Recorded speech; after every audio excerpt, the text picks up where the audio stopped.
हम लोगों ने कोशिका के बारे में पढ़ा था। किसके बारे में पढ़ा था? कोशिका। प्रत्येक जीवित जंतु या पौधे के शरीर का निर्माण किससे होता है? कोशिका से होता है। चाहे वो पौधा हो चाहे जानवर हो, सबके शरीर का निर्माण कोशिका से होता है। यह अत्यंत सूक्ष्म संरचना होती है। आज हम कोशिका की संरचना के बारे में पढ़ेंगे। कोशिका की संरचना। कोशिका की संरचना के अध्ययन के लिए सूक्ष्मदर्शी की आवश्यकता होती है।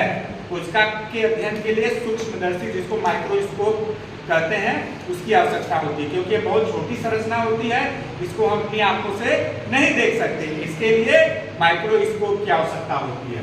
कोशिका का अध्ययन सर्वप्रथम रॉबर्ट हुक नामक वैज्ञानिक ने 1665 ईस्वी में किया था। जंतु कोश तथा पादप कोशिका की संरचना में अंतर होता है जो निम्नवत है। कोशिका के बारे में सबसे पहले अध्ययन रॉबर्ट हुक नामक वैज्ञानिक ने 1665 ईस्वी में किया था। कब किया था? 1665 ईस्वी में। और उन्होंने सर्वप्रथम कोशिका के बारे में अध्ययन किया और उन्होंने कोशिका की संरचना दी। ठीक है, देखो कोशिकाएं दो प्रकार की होती हैं, पौधों में पाई जाने वाली कोशिका और जंतुओं में पाई जाने वाली कोशिका।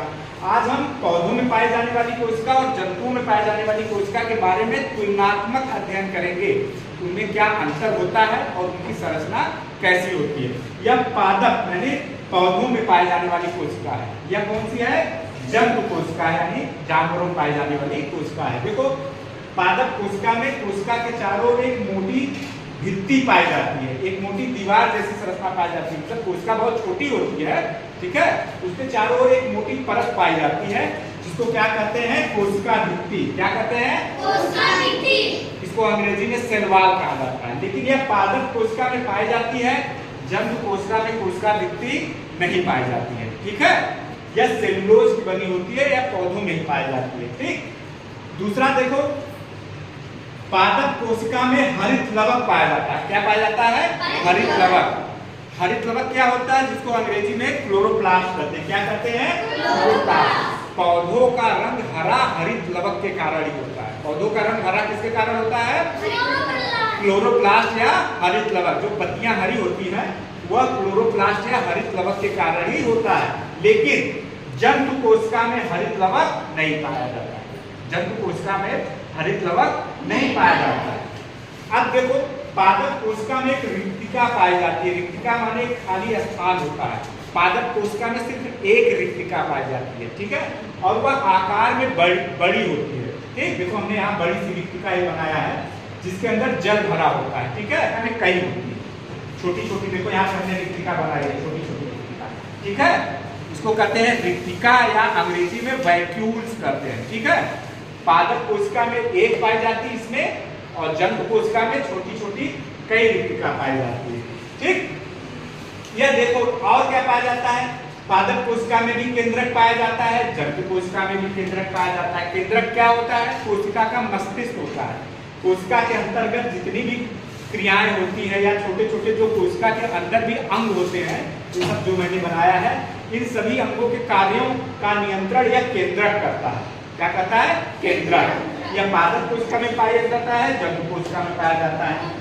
पादप कोशिका में कोशिका भित्ति के अंदर यहाँ ए वाली जो एक कोशिका कला पाया जाता है, जिसको सेल मेम्ब्रेन कहते हैं, और या कोशिका झिल्ली कहते हैं। तो जंतु कोशिका में भी कोशिका झिल्ली पाई जाती है, लेकिन उसमें कोशिका भित्ति पाई जाती है, इसमें कोशिका भित्ति नहीं पाया जाता है। और पादप कोशिका में देखो यह एक संरचना पाई जाती है, जिसको माइटोकॉन्ड्रिया कहते हैं। जंतु कोशिका में भी माइटोकॉन्ड्रिया पाया जाता है। ठीक है, माइटोकॉन्ड्रिया को कोशिका का ऊर्जा गृह कहा जाता है। क्या कहा जाता है? ऊर्जा गृह। ऊर्जा गृह माने जहाँ पे ऊर्जा का निर्माण हो। श्वसन के बाद ऊर्जा जो हमारे शरीर में बनती है, वह माइटोकॉन्ड्रिया के अंदर ही ऊर्जा का निर्माण होता है। ठीक है, यह दोनों प्रकार की कोशिकाएं पाई जाती है माइटोकॉन्ड्रिया। ठीक, यहाँ पे देखो जंतु कोशिका में सेंट्रोसोम पाया जाता है या सेंट्रियोल्स पाया जाता है। पादप कोशिका में नहीं पाया जाता है यह। ठीक, तो यह देखो यह पादप कोशिका है, और देखो यहाँ पे एक धागे जैसी संरचना पाई जाती है, जिसको अंतःप्रद्रवी जनिका कहते हैं। यह जंतु कोशिका में भी पाया जाता है और पादप कोशिका में भी पाया जाता है। क्या? अंतःप्रद्रवी जनिका, जिसको अंग्रेजी में एंडोप्लाज्मिक रेटिकुलम कहा जाता है। ठीक, यह पादप कोशिका में भी पाया जाता है और जनक कोशिका में भी पाया जाता है। इसके ऊपर छोटे छोटे देख रहे हो काले काले दाने हमने बनाए हैं। ठीक है, ये छोटे छोटे दाने लगे होते हैं जिसको कहते हैं राइबोसोम। क्या कहते हैं? राइबोसोम। यहाँ देखो, यहाँ पे राइबोसोम। यह अंतःप्रद्रवी जनिका है जिसको एंडोप्लाज्मिक रेटिकुलम कहा जाता है।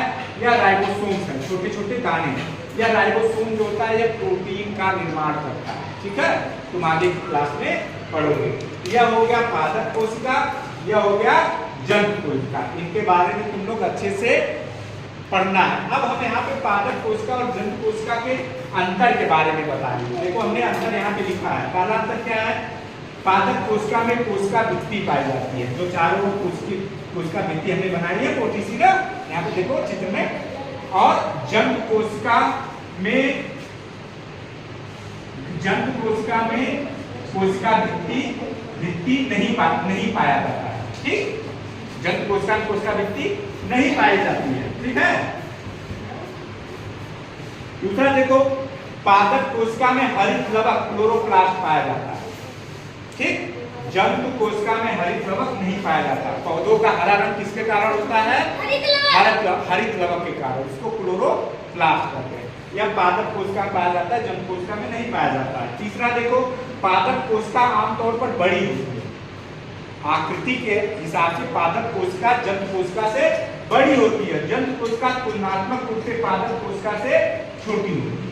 ठीक, चौथा देखो, पादप कोशिका सिर्फ एक रिक्तिका जो आकार में बड़ी होती है पाई जाती है। पादप कोशिका में रिक्तिका सिर्फ एक होती है। ठीक है, लेकिन जंतु कोशिका में छोटी छोटी कई रिक्तिकाएं होती है। ठीक, पादप कोशिका में एक रिक्तिका और बड़ी होती है, लेकिन जंतु कोशिका में छोटी छोटी कई रिक्तिकाएं पाई जाती है। पादप कोशिका में तालकाय और सेंट्रियोल्स नहीं पाया जाता है।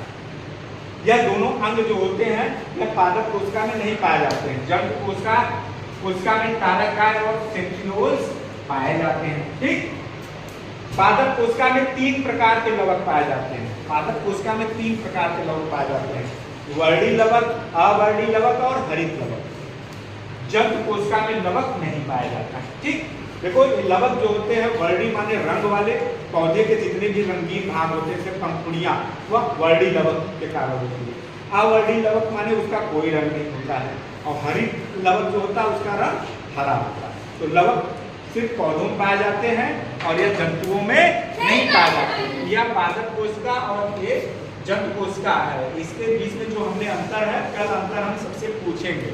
सब लोग याद करके अंतर आओगे। ठीक है जी। बस।